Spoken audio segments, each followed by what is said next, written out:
Hello guys, ఎలా ఉన్నారు? నేను చాలా బాగున్నా. ఐ హోప్ మీరు కూడా బాగున్నారు. ముందుగా అందరికీ హ్యాపీ వినాయక చవితి. వినాయక చవితి ఎలా చేసుకుంటారు, ఎందుకు చేసుకుంటారు, మనం ఈ బ్లాగ్లో తెలుసుకుందాం.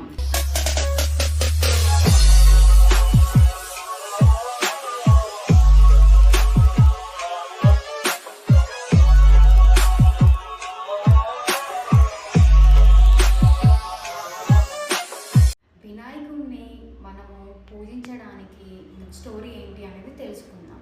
ఒకానొక రోజు గజాసురుడు అనే ఒక రాక్షసుడు శివునికి బాగా తపస్సు చేసి ఒక వరం అడుగుతాడంట. నువ్వు నా ఉదరంలో చేరాలి అని. ఉదరము అంటే కడుపు, నా కడుపులో చేరాలి అని చెప్పి. అప్పుడు శివుడు భోలాశంకరుడు అని అంటారు కదా, అలాగే అని చెప్పి ఆయన ఉదరంలోకి చేరిపోతాడు. అప్పుడు పార్వతీదేవి శివుడి కోసం ఎంతో వెతుకుతున్నప్పుడు ఎక్కడ చూసినా కూడా శివుడు కనబడాడంట. అయ్యో, నా హస్బెండ్ ఎక్కడికి వెళ్ళిపోయాడు, ఎంత ఎంత వెతికినా కనబడట్లేదు ఏంటి అని చెప్పి విష్ణుమూర్తి దగ్గరికి వెళ్ళి తనని అడుగుతుందంట. నా భర్త ఎక్కడికి వెళ్ళాడో కనబడట్లేదు, నువ్వే ఎలాగైనా ఆయనని వెతికి పెట్టాలి అని చెప్పి. అప్పుడు విష్ణుమూర్తి శివునికి ఎంతో ఇష్టమైన నందీశ్వరుని ఒక ఎద్దులాగా, గంగెరెద్దులాగా చేసి అతనికి ఎక్కడికి అన్ని ఊళ్ళల్లోకి, మిగతా దేవుళ్ళు అందరూ కలిసి ఒకరు డప్పులు, ఒకరు వాయిద్యాలు అన్నీ అలాంటివన్నీ పట్టుకొని ప్రతి ఒక్క నగరంలో జాతరలాగా, అంటే ఒక ప్రోగ్రామ్ లాగా చేస్తారనమాట. అలా చేస్తున్నప్పుడు గజాసురుడు అనే రాక్షసుడికి దాని గురించి తెలుస్తుంది. తెలిసి నా దగ్గర కూడా, నా సభలో కూడా మీరు ఆ పర్ఫార్మెన్స్ ఇవ్వాలి అని చెప్పి వాళ్ళని పిలిపిస్తారు. అప్పుడు విష్ణుమూర్తి, నందీశ్వరుడు, మిగతా దేవగణాలు అందరూ వెళ్ళి అక్కడ ఒక మంచి పర్ఫార్మెన్స్ ఇస్తారు. ఆ పర్ఫార్మెన్స్ బాగా నచ్చిన గజాసురుడు ఏమంటారు అంటే, విష్ణుమూర్తికి తెలీదు విష్ణుమూర్తి అని చెప్పేసి, నీకు ఏ వరం కావాలి కోరుకో, నేను ఇస్తాను అని చెప్పేసి గజాసురుడు అంటాడు. అప్పుడు విష్ణుమూర్తి, నాకు నీ ఉదరంలో ఉన్న శివుడు కావాలి, ఆయన బయటికి రావాలి అని అంటాడు. అప్పుడు గజాసురుడికి అర్థమైపోతుంది, ఓకే, వచ్చింది గంగిరెద్దుని ఆడించుకునేవాడు కాదు, విష్ణుమూర్తి, ఖచ్చితంగా నా చావు కన్ఫామ్ అని చెప్పి ఆయనకు అర్థమైపోయి ఏమంటాడు అంటే శివుడిని కోరుకుంటాడు అనమాట. నేను ఎలాగో చేయకపోతున్నా కాబట్టి నా ఫేస్తో ముల్లోకాలలో నాకు ఘనంగా పూజలు జరగాలి, నా ముఖానికి ఘనంగా పూజలు జరగాలి, ఇదే నా కోరిక అని ఇట్లా మనసులో అనుకుంటున్నప్పుడే నందీశ్వరుడు వచ్చేసి గజాసురుడి పొట్టకి ఇలా పెట్టి చీల్చగానే శివుడు బయటకు వచ్చేస్తాడు. ఇంకా అందరూ కలిసి పార్వతీదేవి దగ్గరికి వెళ్తుంటాడు, కైలాసానికి వెళ్తుంటాడు శివుడు. అందరు కలిసి హస్బెండ్ వస్తున్నాడని చెప్పి పార్వతీదేవికి అర్థమైపోతుంది. స్నానానికి వెళ్దాము అంటే ఎవరు లేరే, ఏం చేద్దామని చెప్పి కెమెరా స్నానానికి వెళ్దామంటే ఎవరు లేరు అని చెప్పేసి అక్కడ ఉన్న పిండితోని ఒక బొమ్మను చేసి దానికి ప్రాణం పోసి, నాన్న నువ్వు ఇక్కడే ఉండు, కాపలా ఉండు, ఎవరిని లోపలికి రానియకు, నేను స్నానానికి వెళ్తా, స్నానం చేసుకొని వస్తా అని అంటారు. సరే అమ్మా అని చెప్పేసి చిన్ని గణేశుడు అంటాడు అనమాట. అని అనేసి అక్కడ కాపలతో ఉంటాడు. ఇంకా శివుడు వచ్చేసి లోపలికి వెళ్ళడానికి ట్రై చేస్తుంటే, లోపలికి వెళ్ళకూడదు, మా అమ్మ లోపలికి ఎవరిని పంపొద్దు అన్నది, సో నేను పంపను, మీరు ఇక్కడే ఉండాలి అని అంటారు. అని అంటే అప్పుడు శివుడు ఏమంటాడు, బాలక పక్కకి తప్పుకో, నేను వెళ్తా లోపలికి, ఇది నాది ఇల్లు అని అంటాడు.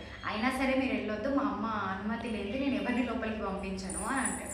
అని అంటే ఇంకా కోపం వచ్చేస్తుంది శివుడికి, నా ఇంట్లోకి నేను వెళ్ళాలంటే ఈ అబ్బాయి ఏంటి అడ్డుపడుతున్నాడు అని చెప్పి కోపం వస్తుంది శివుడికి. ఆయన దగ్గర ఉన్న త్రిశూలం తీసుకొని శిరస్సు ఖండిస్తాడు అనమాట. ఖండించిన వెంటనే పార్వతీదేవి వస్తుంది బయటికి. ఎవరు నా బిడ్డని చంపింది, నా బిడ్డను ఎందుకు చంపేసినారు అని చెప్పేసి బాగా ఏడుస్తుంటే అప్పుడు శివుడు బాధపడి అక్కడ చంపేసిన గజాసురుడు ఉన్నాడు కదా, అతని శిరస్సు తీసుకొచ్చి నా కొడుకుకు పెట్టి ప్రాణం పోదామని చెప్తే అక్కడ ఉన్న దేవతలు అందరూ వెళ్ళి గజాసురుడి శిరస్సుని తీసుకొని వచ్చి ఆ శిరస్సుని ఆ బాలుడికి పెట్టి ప్రాణప్రతిష్ఠ చేస్తారనమాట. ప్రాణం పోస్తే అప్పుడు అతనికి గజాననుడు అని చెప్పి పేరు వస్తుంది. గణపతి చాలా రకాలుగా మనం పిలుచుకుంటాం ఆయనని. ఇది వినాయక చవితి చేసుకోవడానికి స్టోరీ అనమాట. అండ్ ఇంకొకటి, మనం మట్టి గణపతినే చేసుకోవాలి అని అంటుంటారు బేసిక్గా. మనకి వినాయక చవితి ఎప్పుడైనా సరే, వినాయక చవితి మనకి రెయినీ సీజన్లో వస్తుంది. రెయినీ సీజన్లో మనకి ఏంటి అంటే ఆల్రెడీ మనకి గ్రౌండ్లో వాటర్ ఉంటుంది, ప్లస్ వర్షం పడుతున్నప్పుడు ఆ నీళ్ళు కూడా మనకి సముద్రం సముద్రంలో కానీ చెరువులలో కానీ వాటర్ యాడ్ అవుతుంటుంది. అంటే ఉన్న ఆల్రెడీ పాత నీళ్ళల్లో కొత్త నీళ్ళు యాడ్ అవుతుంటాయి కాబట్టి మనకి ఏమంటారు రోగాలు ఎక్కువ వచ్చే ఛాన్సెస్ ఎక్కువ ఉంటాయి. మనకి పిల్లలకు కానీ పెద్దలకు కానీ చాలామందికి కోల్డ్ ఫీవర్ ఇట్లాంటి వైరల్ ఫీవర్స్ చాలా వస్తూ ఉంటాయి. ఒక చిన్న విత్తనం తీసుకొని మట్టిలో మనము పెట్టేస్తే నాటితే అది ఎంతో పెద్ద వృక్షం అయిపోతుంది. అంత పెద్ద వృక్షం అవ్వడానికి రీజన్ మట్టి. ఆ మట్టికి అంత పవర్ ఉంటుంది అన్నమాట, అంత అబ్జర్వ్ చేసుకునే శక్తి ఉంటుంది మట్టికి. ఔషధ గుణాలు, చెట్లకున్న ఔషధ గుణాలని బాగా అబ్జర్వ్ చేసుకునే శక్తి మట్టికి ఉంటుంది అనమాట. అందుకే మనం మట్టి వినాయకుడిని చేసుకొని 21 ఆకులు 21 ఆకులు ఉంటాయి. లైక్ తులసి, మామిడాకులు, బిల్వపత్రం ఇట్లాంటి 21 రకాల ఆకులతోని ఆ మట్టి గణపతిని పూజించడం వల్ల ఆ ఆకులలో ఉన్న ఔషధ గుణాలన్నిటినీ ఆ మట్టి అబ్జర్వ్ చేసుకుంటుంది. ఆ మట్టి అబ్జర్వ్ చేసుకొని మనము వాటర్లో ఇమర్షన్ చేస్తాం కదా, ఇమర్షన్ చేసినప్పుడు ఆ కండిషన్ అందులో కలపడం వల్ల ఆ వాటర్ ఈ వాటర్ అందులో ఉన్న అంత కలుషితం అయిపోయిన వాటర్ అన్నిటికీ మనకి ఇది ఫిల్టర్ చేస్తుంది అనమాట. ఇలా ఫిల్టర్ చేసిన వాటర్ని మనం తాగడం వల్ల మనకి ఎలాంటి రోగాలు రాకుండా ఉంటాయి. This is a scientific reason for the Vinayaka Chavithi. కానీ మనం ఏం చేస్తున్నాము, రకరకాల వినాయకులని, బాహుబలి వినాయకుడు అంట, ఇంకేదో వినాయకుడు అంట, కలర్ఫుల్ వినాయకుడు అంట, వాడు అంత పెద్ద విగ్రహం పెట్టిండు, నేను ఇంతకంటే పెద్దగా పెట్టాలి, వాడు డప్పులు పెట్టి తీసిండు, నేను డీజే పెట్టి తీయాలి. ఇవన్నీ కాదండి, ఇవన్నీ వేస్ట్. అసలు ఒక మట్టి వినాయకుడిని తెచ్చుకొని ఆ మట్టి వినాయకుడిని పూజించుకొని ఆ మట్టి వినాయకుడిని నిమజ్జనం చేసుకుంటే చాలు, మన అందరి హెల్త్ కాపాడుకునే వాళ్ళు అవుతాము. అందులో పెట్టడం వల్ల అలాంటి కలర్ఫుల్ అవన్నీ చేయడం వల్ల కెమికల్స్ ఇవన్నీ మనం చెరువులో వేసి ఆ చెరువులో ఉన్న వాటర్ని ఇంకా మనం పొల్యూట్ చేస్తున్నాం. ఇంకా మనం లేనిపోని కొత్త కొత్త కొత్త రోగాలన్నీ తెచ్చుకున్నాం. లైక్ కరోనా తెలుసు కదా ఎలా వచ్చిందో. ఇవన్నీ మనం ఆపేయాలని, నా వీడియో ఒక్కరికన్నా హెల్ప్ అవుతుందని ఐ హోప్ సో.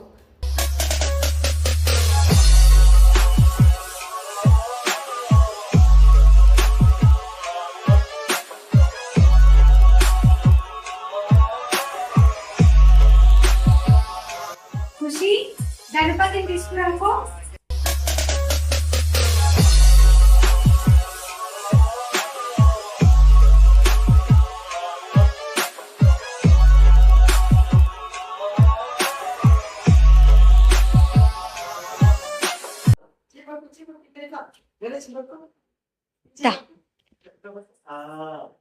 గణపతి పప్ప ఆలా లడ్డు, గణపతి పప్ప ఆలా లడ్డు. పెట్టుకో గణేష్, నాడు పెట్టుకో ఖుషి.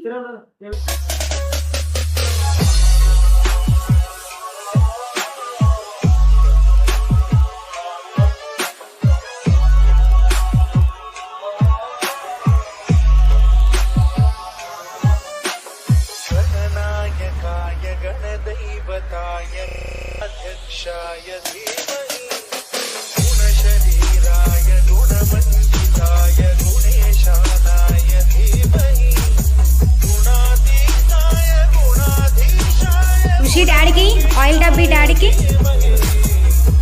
एकदन्ताय वक्रतुण्डाय गौरीतनयाय धीमहि गणेशानाय भालचन्द्राय श्रीगणेशाय धीमहि.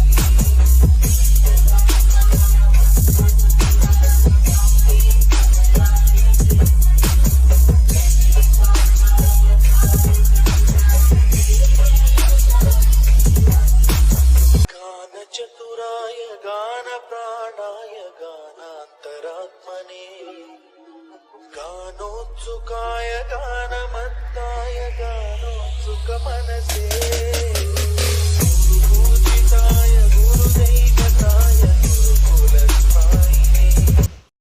గణపతికి ముందు పూజ ఎందుకు అంటే దేవతలందరూ ఏ కార్యం మొదలుపెట్టినా కూడా ప్రతి దాంట్లో విఘ్నాలు జరుగుతున్నాయి. అప్పుడు దేవతలందరూ పరమేశ్వరుడి దగ్గరికి వచ్చి మేము ఏ పని చేసినా అన్ని విఘ్నాలే జరుగుతున్నాయి, ఈ వ్యక్తికి నిత్యం పూజలు చేస్తే మనకి ఎలాంటి విఘ్నాలు రాకుండా మనం చేసే కార్యక్రమాలన్నీ సక్రమంగా జరగాలని ఒక విఘ్నాధిపతిని పెట్టండి అని కోరుతారు. అప్పుడు శివుడు ఏం చేస్తాడు అంటే కుమారస్వామిని గణపతిని పిలిచి మీ ఇద్దరిలో ఎవరైతే ముందుగా వెళ్ళి అన్ని సముద్రాలలో స్నానం చేసి వస్తారో వాళ్ళకి నేను అప్పచెప్పేస్తా, ఇది ముందు పూజ జరిగేలా చేస్తా అని అంటారనమాట. అన్నప్పుడు కుమారస్వామి నెమలి ఆయన వాహనం కదా, ఆయన వాహనం వేసుకొని వెళ్ళిపోతాడు అన్ని సముద్రాల్లో స్నానం చేద్దామని. గణపతి మాత్రం వాళ్ళ తల్లి పార్వతీదేవి, తండ్రి పరమశివుడు వాళ్ళిద్దరు చుట్టూ తిరుగుతూ ఉంటాడు అనమాట. అలా తిరుగుతూ ఉన్నప్పుడు ఎక్కడైతే కుమారస్వామి ఏ సముద్రం దగ్గరికి వెళ్తాడో ఆయన అక్కడికి వెళ్ళగానే గణపతి అక్కడ నుంచి స్నానం చేసి బయటకు వచ్చేస్తున్నట్లు కనిపిస్తాడు అనమాట. అట్లా ప్రతి సముద్రం దగ్గర ముందుగానే గణేశుడు కుమారస్వామి కంటే ముందే స్నానం చేసి బయటకు వెళ్తుంటాడు. అది కుమారస్వామి చూస్తుంటారు. ఆయన వచ్చేసరికల్లా గణపతి కైలాసంలోనే ఉంటాడు. అప్పుడు కుమారస్వామికి అర్థమైపోతుంది, ఓకే మా అన్ననే నాకంటే ముందుగా అన్ని సముద్రాలలో స్నానం చేసి వచ్చిండు అని చెప్పి వాళ్ళ తండ్రి పరమేశ్వరుడితో అంటాడు అనమాట. నాన్నగారు మీరు అన్నయ్యకే విఘ్నాధిపతిని ఇచ్చేయండి, నేను అన్నయ్య తర్వాతే అని చెప్తే అప్పుడు గణేశునికి విఘ్నాధిపతి ఇస్తారు. అందుకే ఇప్పటికి కూడా మనము ఏ దేవుడికి పూజ చేసినా ఏ కార్యం చేసినా ముందు పూజ గణపతికే చేస్తాం. చేయి కడుక్కోమని.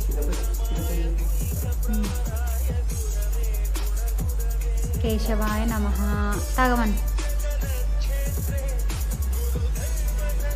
మాధవాయ నమః తాగమని. గోవిందాయ నమః.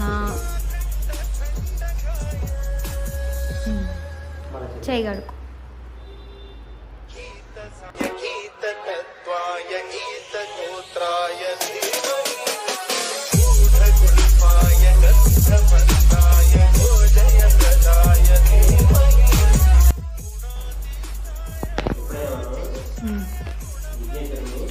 మంత్రంతోనే ఆవాహన చేస్తారు కదా, మళ్ళీ ఎప్పుడైనా కదిలించేటప్పుడు ఆర్కిట కదిలేవాడు మంత్రంతో మళ్ళీ దేవుడు కదిలేదు. ఎప్పుడైనా పూజ అయిపోయిన తర్వాత గణేష్ నుంచి మొదలు వెళ్ళవద్దు. ఇక్కడే మనం దేవుడి దగ్గర వినాయకుడి దగ్గర ఈశాన్యం వైపు జరపాలి. ఎందుకంటే మళ్ళీ ఎప్పుడైనా మనం దేవుని ఇప్పుడు పంపిస్తున్నట్టు కాదు, మళ్ళీ మనం ఎప్పుడైనా పూజ చేసుకున్నప్పుడు మళ్ళీ ఆహ్వానిస్తామని చెప్పినట్టు. పూజ అయిపోయినప్పుడు గణపతిని తీసి పక్కన పెట్టేస్తాం కదా, అట్లా పెట్టకుండా తీసి మనకి ఇదే వినాయకుడికి ఈశాన్య వైపు పెట్టాలి.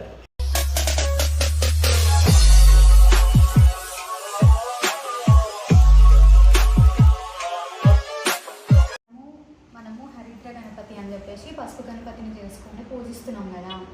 ఈ పూజ అయిపోయిన తర్వాతకి ఇది గణపతిని ఏం చేయాలి, హరిద్ర గణపతిని ఏం చేయాలని చెప్పి అందరికీ క్వశ్చన్ మార్క్ ఉంటుంది.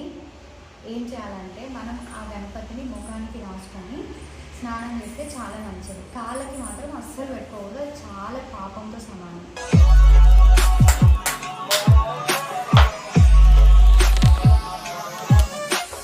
గణనాయకాయ గణదైవతాయ అధ్యక్షాయ ధీమహి గుణశరీరాయ గుణవంజితాయ గుణేశానాయ ధీమహి గుణాతీతాయ. జేజ దగ్గర పెట్టినా ఫ్రూట్ పెట్టు. జేజ దగ్గర పెట్టినాను పెట్టు.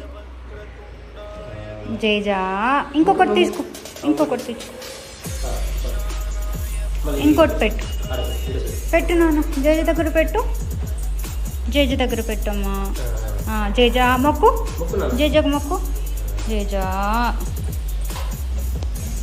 మళ్ళీ మొక్కు నాన్న, జేజకు మొక్కు. జేజా మొక్కు. జేజా గాన ప్రాణాయ గానాంతరాత్మనే గానో. నైవేద్యం పెట్టే ముందు గోధుమ పిండితో ఉండ్రాల పాయసం ఎలా చేయాలో చూద్దాం. గోధుమ పిండిలో పాలు పోసుకుంటూ చపాతీ పిండిలా ముద్ద చేసి పక్కన పెట్టుకొని కొంచెం కొంచెం పిండి తీసుకొని తాలికలు చేసుకోవాలి.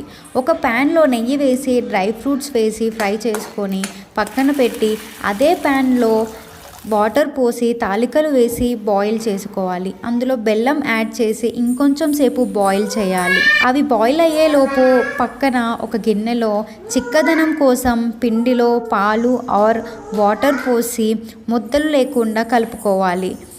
ఆ కలుపుకున్న మిశ్రమాన్ని బాయిల్ అయిన వాటర్లో పోయాలి. పాయసం చిక్కపడ్డాక అందులో మరగబెట్టిన పాలు పోసుకొని కలుపుకుంటే అయిపోతుంది. సుఖాయ గానమత్తాయ గానో సుఖ మనసే